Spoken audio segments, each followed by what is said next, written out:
In constant conversation with them, we try to treat them just like we do anyone else. They all get the same reps. If we're in an optional day, we're on the court with them. It's just, they're just like everybody else. So we're in constant communication. Sometimes it's about when the next opportunity they're going to get, what it's going to look like. Could be working on something today that we could see 5 games from now. So we're just kind of constantly finding small ways to improve, to get them better, but also stay sharp on the fundamentals. Joe, Derk had quite the hunt for that last assist there for the triple-double. Did you drop a play for him in that timeout to make sure he got that last one? And just how was how was it for the team watching him get the triple-double? Yeah, it was great. So, we went to just an off-ball action, and Peyton did a great job. If not, Peyton and Svi did a great job of reading the screen and popping out and making a shot and just put him in position to try to get that. And, it's great for him. I'm happy for him. He's continuing to grow as a two-way player on both sides of the ball. I don't know how many blocks he had or steals, but so the triple-double kind of, it's an example of who he is as a player, but it doesn't show how great he is on both ends of the floor, Joe, you went with Luke in the starting lineup with Kristaps. Some interesting combinations throughout the course of this game.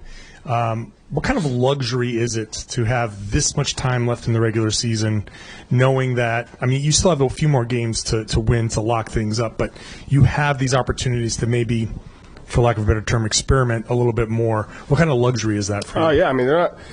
I don't really consider it an experiment. It's like, hey, these are opportunities that we have to be in case we need them for whatever reason, and finding those different ways. But I think the thing that these guys do is, regardless of who's in, they're quickly understanding on both ends of the floor, like what are the matchups, what are the coverages, what are we in, what are we attacking, and they do a great job of getting organized as far as that. So each guy's learning how to play with different lineups, and it's allowing us to go down the path of different things that we need to have ready for different situations. So, I think we're grateful for that, and the guys do a good job of kind of adapting to that.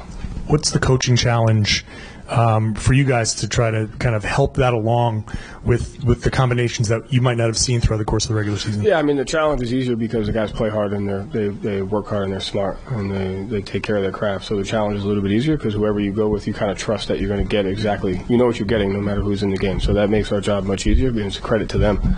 So it's not, other than that, it's just fun.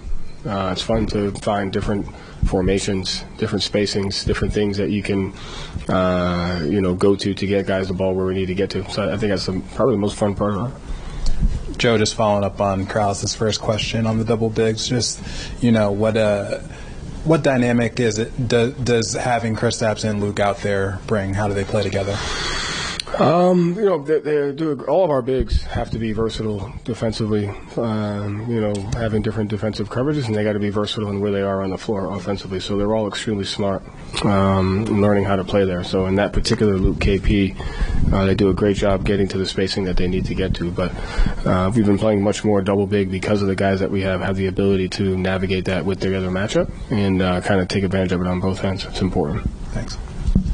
You guys change up your defensive coverages a lot. Frequently, sometimes go back and forth, and sometimes offenses seem like they're trying to attack the last coverage you're in, and they're kind of behind. So how important is it to be able to change up that quickly? That's really important, and credit to the guys for just listening and having the communication. So that was one of the reasons why you bring X along a little bit slower, just getting used to those. That's a situation there where you don't want to put him in a difficult spot, considering all the variables that are going on every other possession. And he's done a great job working to kind of understand those variables and has taken ownership of the communication. But that's why the big versatility is super important, because of our ability to change and kind of be able to do it on the fly. And the guys do a great job of communicating that.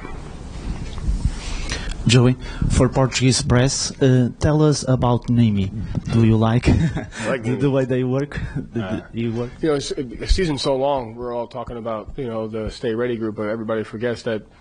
That there was a whole stretch during the season where he was playing significant minutes and he won games for us. I think it was the Kings game that started on that road trip, and so because the season is so long, you lose a little bit of that. And so he did a great job stepping in at that stretch of the season and picking up exactly where we left off. And he brings it every day and has his level of patience and understand that his time is going to come. But can't have people forget what he did for us earlier in the year.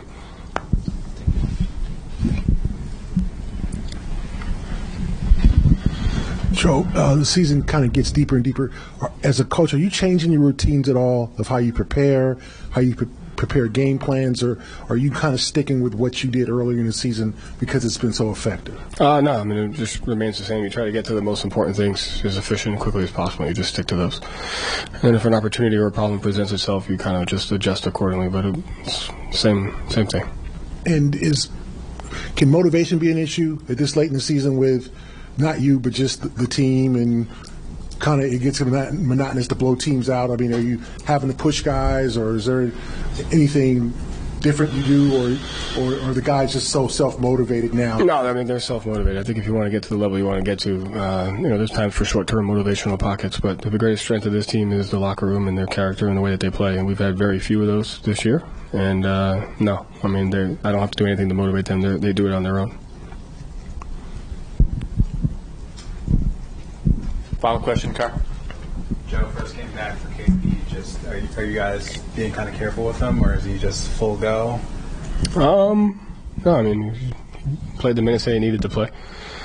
Came out good. Talked to him after the game. But it didn't look like he missed too much of a beat on either end of the floor. So it's good to see, even with some of that time off, he can kind of continue that rhythm. Thank you, Joe. Thank you.